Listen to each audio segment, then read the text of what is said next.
You never think it could happen to you. Most of us go about our daily lives, trusting that the world is mostly safe, that danger is something that happens to other people somewhere far away. But what if, in a single moment, everything you thought you knew about safety was shattered? Tonight, I'm sharing 5 true stories of people who were almost kidnapped, stories that prove how quickly the ordinary can turn into the unthinkable. These aren't urban legends or cautionary tales from decades ago. These are real accounts from people who trusted their instincts, noticed the red flags, and narrowly escaped a fate that still haunts their dreams. Some of these stories will make you question the strangers you pass, the rides you accept, and even the friends you think you know. One of these stories still keeps me up at night. By the end, you might find yourself double-checking your locks, looking over your shoulder, and wondering, what would you have done? It was a late autumn afternoon, the kind where the sun sets early and the air feels just a little too crisp.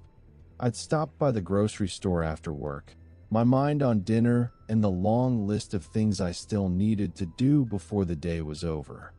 The parking lot was only half full, the usual after-work rush already dying down. I remember thinking how peaceful it felt, how ordinary. I parked under a flickering streetlight, grabbed my reusable bags, and headed inside, not giving a second thought to the world around me. Shopping was uneventful. I wandered the aisles, picked up some pasta, a jar of sauce, and a loaf of bread. I even stopped to chat with the cashier, a woman I'd seen a dozen times before. We exchanged small talk about the weather, the early darkness, and how quickly the year was passing. I paid, thanked her, and stepped back out into the cold. As I walked toward my car, I noticed a man standing a few spaces away. He was leaning against a faded blue sedan, hands in his pockets, head down. At first, I didn't think much of it. People waited in parking lots all the time. Maybe he was waiting for someone. Maybe he was just taking a break. But as I got closer, I realized he was watching me. Not just glancing, but really watching, his eyes following every step I took. I felt a flicker of unease, but I told myself not to be paranoid. I kept walking, keys in hand, bags swinging at my side. When I reached my car, I unlocked the door and started to load my groceries into the back seat. That's when I heard footsteps behind me, soft, deliberate, getting closer. "Excuse me," the man said, his voice low and oddly calm. "Do you have a minute?" I turned, trying to keep my expression neutral. He was taller than I'd realized, maybe in his late 30s, with a scruffy beard and a jacket that looked a size too big. He smiled, but it didn't reach his eyes. "Sorry, I'm in a bit of a hurry," I replied, hoping he'd take the hint. He didn't move. "My car won't start," he said, gesturing vaguely toward the sedan. "I left my phone at home. Could you help me out? Maybe give me a ride, or let me use your phone." Every instinct in me screamed to say no. I glanced around the lot. There were a few cars scattered here and there, but no one was close enough to notice if something went wrong. The streetlight above us buzzed and flickered, casting strange shadows on the pavement. "I'm sorry, I can't," I said, my voice firmer this time. "Maybe you can ask inside the store. They might be able to help." He stepped closer, just a little, enough to make my heart race. "Come on, it'll only take a second. I just need to call my wife. Please." I shook my head, backing up until I felt the cold metal of my car against my back. "I'm sorry, I really can't help you." For a moment, he just stared at me, his expression unreadable. Then, without another word, he turned and walked away, disappearing between the rows of cars. I watched him go, my hands shaking as I fumbled with my keys. I got into my car, locked the doors, and sat there for a moment, trying to calm my racing heart. As I pulled out of the lot, I glanced in my rearview mirror. The man was gone, but the blue sedan was still there, empty and silent. I drove home with my eyes glued to the road, every shadow suddenly suspicious, every car behind me a potential threat. That night, I couldn't shake the feeling that something terrible had almost happened. I replayed the encounter over and over in my mind, wondering what would have happened if I'd let my guard down, if I'd agreed to help. Would he have really just made a phone call? Or was there something more sinister waiting behind that calm smile? I never saw the man again, but for weeks afterward, I found myself looking over my shoulder every time I walked to my car. I started parking closer to the entrance, under the brightest lights I could find. I told my friends, my family, even the cashier at the store, hoping that sharing the story would make the fear fade. But it never really did. Even now, years later, I still wonder, what if I hadn't trusted my instincts? What if I'd ignored that flicker of unease?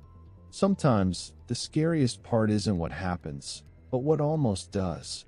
And sometimes, the only thing standing between you and disaster is a single, split-second decision. It's unsettling how quickly a normal day can turn into a memory you can't shake. One moment, you're just running errands. The next, you're questioning every stranger's intentions and replaying every detail in your mind. That first story is a reminder that danger doesn't always announce itself with flashing lights or loud warnings. It can slip quietly into the most ordinary moments. But not every close call happens in a public place, under the glow of streetlights. Sometimes, the threat comes disguised as a favor, a friendly gesture, or a ride that seems safe. The next story takes us out of the parking lot and into a situation that feels even more familiar, accepting help from someone who seems trustworthy. But as you'll see, appearances can be deceiving, and sometimes the most dangerous roads are the ones we think we know best. It was the kind of summer evening that made you want to linger outside, the air warm and heavy with the scent of cut grass and distant barbecue smoke. I was 17, just old enough to crave independence, but still young enough to trust too easily. My part-time job at the local bookstore had just ended for the night, and I was waiting for my mom to pick me up.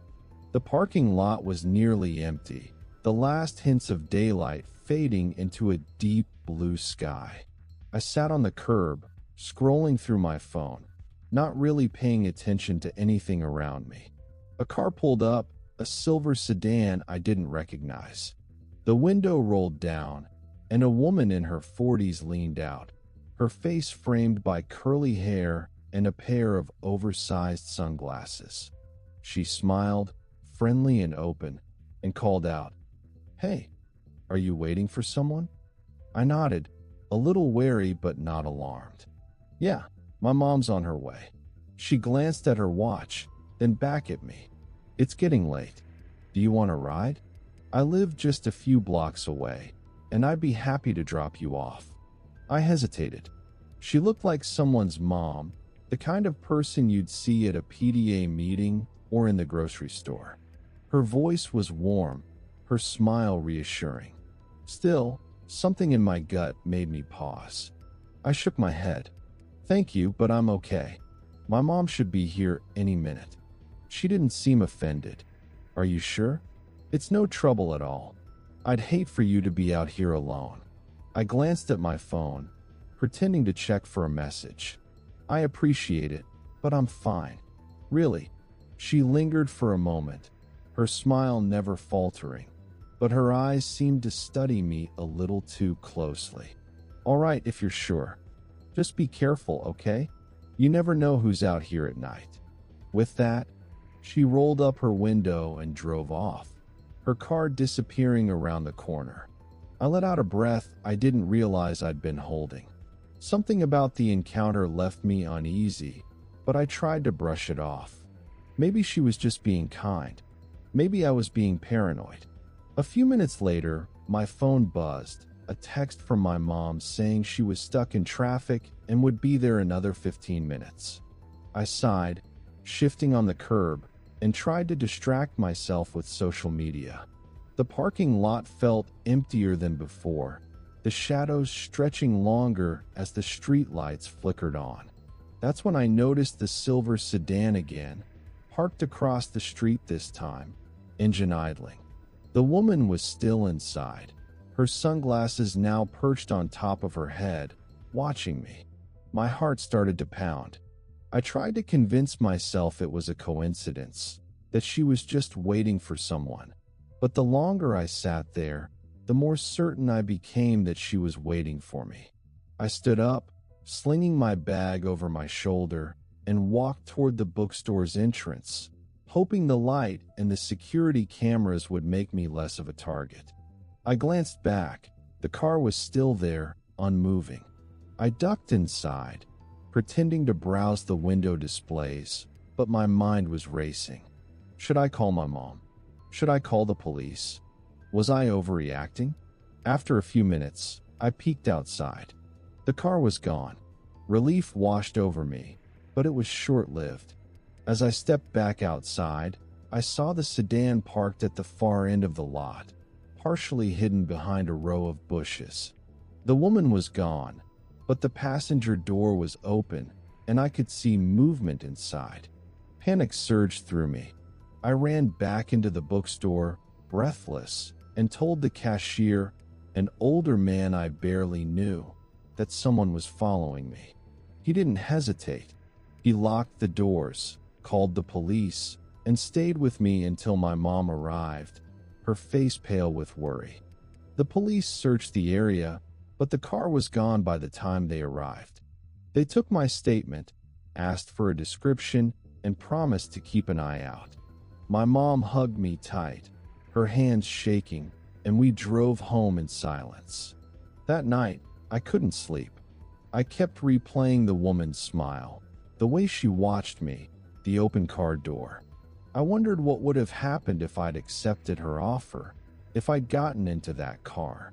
Would I have made it home? Or would I have become another missing person, another headline, another cautionary tale? For weeks afterward, I was jumpy, suspicious of every car that slowed down near me, every stranger who smiled a little too warmly. I learned to trust my instincts, to listen to that quiet voice that says something isn't right. And I realized that danger doesn't always look dangerous. Sometimes, it wears a friendly face and offers you a ride home. Have you ever felt that uneasy twinge in your stomach? That quiet warning that something just isn't right? It's easy to second-guess yourself, to wonder if you're just being paranoid or rude. But sometimes, that instinct is the only thing standing between you and a nightmare. The last story proves that danger can come wrapped in a smile, hidden behind a familiar face or a kind offer. But what if the threat isn't a stranger at all? What if it's someone you know, someone you trust, who suddenly starts acting in ways you can't explain? The next story will make you question just how well you really know the people around you, and what secrets they might be hiding. When I was in middle school, I had a friend named Jamie. We met in 6th grade, bonded over our shared love of horror movies and comic books, and quickly became inseparable. Jamie was the kind of person who could make anyone laugh, always up for an adventure, and never seemed afraid of anything. One spring, Jamie started acting differently. It was subtle at first. She'd show up late to school, her clothes rumpled, her eyes shadowed with exhaustion. She stopped laughing at my jokes and stopped inviting me over to her house. When I asked if something was wrong, she'd shrug it off, saying she was just tired or busy with family stuff. I wanted to believe her, but something felt off. One Friday, Jamie asked if I wanted to hang out after school. I was surprised but excited, hoping things were finally getting back to normal. She suggested we walk a new route home, one that cut through an old, overgrown park on the edge of town. I hesitated. My parents had always warned me to stay away from that area, saying it was easy to get lost and that strange people sometimes hung around there. But Jamie insisted, promising it would be fun, that she had something cool to show me. We left school together, taking the winding path through the park. The trees were thick, blocking out most of the afternoon sun, and the air felt damp and heavy. Jamie walked ahead, barely looking back to see if I was following. She seemed nervous, glancing over her shoulder every few minutes, her hands stuffed deep in her pockets. After a while, we reached a clearing where an old, abandoned playground stood. Rusted swings creaked in the breeze, and the merry-go-round was half buried in weeds. Jamie stopped and turned to me, her face serious. "I need to tell you something," she said quietly. Before I could respond, a man stepped out from behind the jungle gym. He was tall, with a scruffy beard and a baseball cap pulled low over his eyes.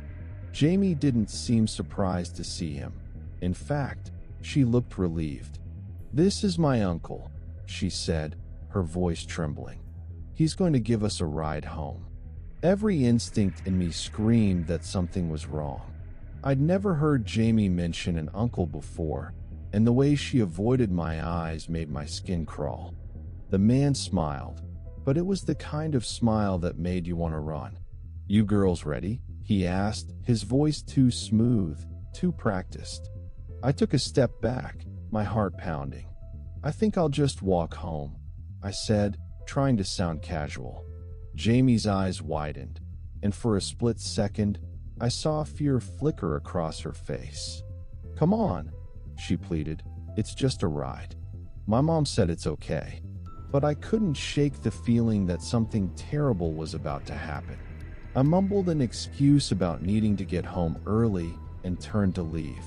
The man's smile faded, and he took a step toward me, but Jamie grabbed his arm, whispering something I couldn't hear. He hesitated, then shrugged and let me go.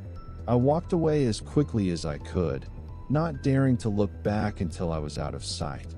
My hands shook as I pulled out my phone and called my mom, asking her to pick me up from the nearest gas station.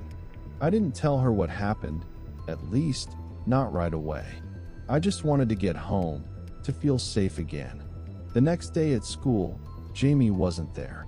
She didn't answer my texts or calls, and her parents said she was visiting family. Weeks passed, and rumors started to spread. Some said she'd run away, others whispered about trouble at home. I never saw Jamie again. Years later, I learned the truth. Jamie's uncle wasn't related to her at all. He was a man her mother had met online, someone who had been grooming Jamie for months, convincing her to bring a friend along so it wouldn't seem suspicious. The police eventually tracked him down, but by then, Jamie and her family had moved away, leaving no forwarding address. Sometimes, I still dream about that day in the park, the way Jamie looked at me, the fear in her eyes, the relief when I walked away. I wonder what would have happened if I'd gotten in that car, if I'd ignored my instincts and trusted my friend instead. I could just make out a shadowy figure behind the wheel, watching. Marcus arrived next, headphones in, oblivious to the van. I nudged him and pointed it out, but he just shrugged. "Probably nothing," he said, but I could tell he was a little spooked too.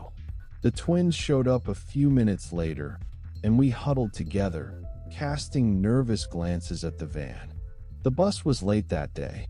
Every minute felt like an hour. The van's engine rumbled, a low, constant growl that set my nerves on edge. At one point, the driver's window rolled down just a crack, and I saw a pair of sunglasses glinting in the early light. The driver didn't wave, didn't speak, just watched. Finally, the bus rounded the corner, headlights cutting through the morning gloom. As it pulled up, the van's engine revved, and it sped off down the street, disappearing before the bus doors even opened. We scrambled aboard, breathless with relief, and told the driver about the van. She promised to keep an eye out, but by the time she radioed it in, the van was long gone. That afternoon, I told my mom what happened. She listened carefully, her face growing pale. She called the school, and the next morning, there was a police car parked near the stop. For a few days, everything felt safer. But the van didn't come back, and soon the police presence faded. A week later, I was walking home from a friend's house when I saw the van again, parked at the edge of a nearby playground. This time, there were no other kids around, just me and the van, silent and still. I froze, heart pounding, remembering every warning I'd ever heard. I turned and ran, not stopping until I was safely inside my house, doors locked behind me. That night, I couldn't sleep. I kept thinking about the van, about the way the driver watched us, about what might have happened if the bus had been any later or if I'd been alone. I wondered if the driver was looking for someone specific or just waiting for a chance.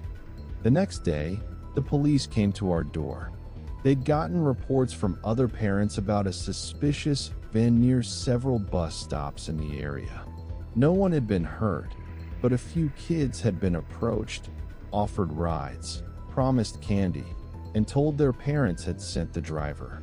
The police never found the van, and eventually, the sightings stopped. But the fear lingered. For years, I couldn't stand the sound of a van's engine idling nearby. I'd cross the street, duck into a store, do anything to avoid getting too close. Even now, as an adult, I find myself glancing over my shoulder when I hear that familiar rumble. I think about how close I came to being another story, another warning passed down to the next generation. The van that waited was more than just a vehicle. It was a reminder that danger doesn't always look like a monster. Sometimes it's just a shadow behind a windshield, patient and silent, waiting for the right moment. And sometimes, the only thing that saves you is a gut feeling and the decision to run. Looking back, it's clear that the stories we hear as kids aren't just meant to scare us. They're meant to keep us safe. Trusting your instincts, staying alert, and never letting your guard down, even in familiar places, can make all the difference. The van that waited is proof that danger can be patient, blending into the background until the perfect moment. But not every close call happens out in the open. Sometimes, the threat comes right to your door, shattering the illusion of safety you feel at home. The final story is the most unsettling of all, a reminder that sometimes the scariest moments happen when you least expect them, in the place you should feel safest. It was a rainy Thursday night, the kind where the world feels muffled and distant, every sound softened by the steady drum of water against the windows. I was home alone for the first time in months, my parents away visiting relatives, and I convinced myself I was looking forward to solitude. I made popcorn, curled up on the couch with a blanket, and let the storm outside become background noise to a movie marathon. Around midnight, just as I was drifting off, I heard a knock at the front door. Not a timid tap, but 3 sharp, deliberate raps that cut through the rain and sent a jolt of adrenaline through my chest. I froze, heart pounding, every horror story I'd ever heard suddenly rushing to the front of my mind. Who would be out in this weather at this hour? I crept to the window and peered through the blinds.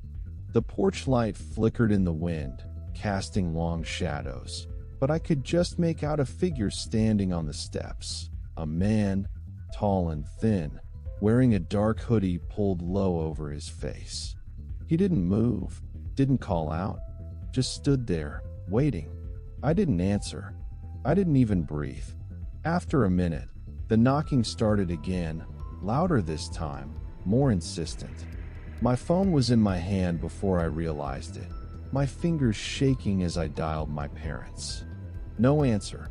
I tried 911, but the storm must have knocked out the cell tower. No signal, just a spinning wheel and a growing sense of panic. The man stepped closer to the door, pressing his face against the glass. I ducked out of sight, heart racing, praying he hadn't seen me.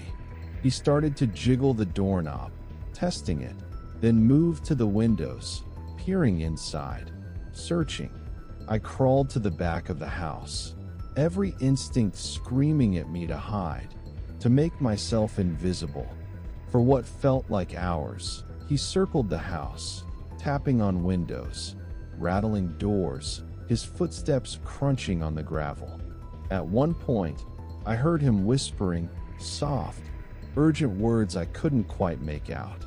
I pressed myself into the corner of the laundry room, clutching a heavy flashlight, every muscle tense. Then, as suddenly as it began, the noise stopped. I waited, barely daring to breathe, listening for any sign that he was still there. Minutes passed. The rain eased, the wind died down, and the house was silent except for the pounding of my heart. I finally worked up the courage to peek outside. The porch was empty. The street was deserted. The only evidence of anyone's presence, a set of muddy footprints leading away from the door and disappearing into the darkness. I didn't sleep that night. I sat in the living room with every light on, jumping at every creak and shadow.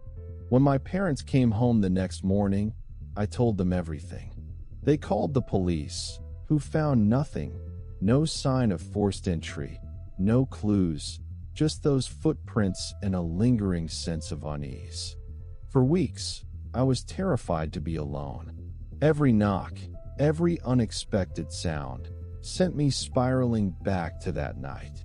I kept wondering, what if I'd opened the door? What if the storm hadn't knocked out my phone? What if he comes back? I never found out who the man was, or what he wanted. Maybe it was just a random stranger, lost and desperate for shelter. Or maybe it was something far worse, an opportunity missed only because I listened to my fear. Sometimes, the scariest stories are the ones that don't have an ending, the ones that leave you with more questions than answers. And sometimes, the only thing standing between you and the unthinkable is a locked door and the decision not to open it. These stories are a stark reminder that danger can find us anywhere, on a quiet street, in a familiar parking lot, or even at our own front door. What saved each person wasn't superhuman strength or perfect timing, but a gut feeling, a moment of hesitation, or the courage to trust their instincts. Maybe you've had a close call of your own, a moment that still makes your heart race when you think about it. If you have, I want to hear your story. Share it in the comments below. Your experience might help someone else recognize the warning signs before it's too late. If these stories made you think twice, share this video with a friend or family member. You never know whose life you might change with a simple warning. And before you go, ask yourself, if you found yourself in one of these situations, would you recognize the danger in time? Or would you only realize how close you came after it was already too late? Stay safe, trust your instincts, and remember, you never really know what's waiting around the next corner.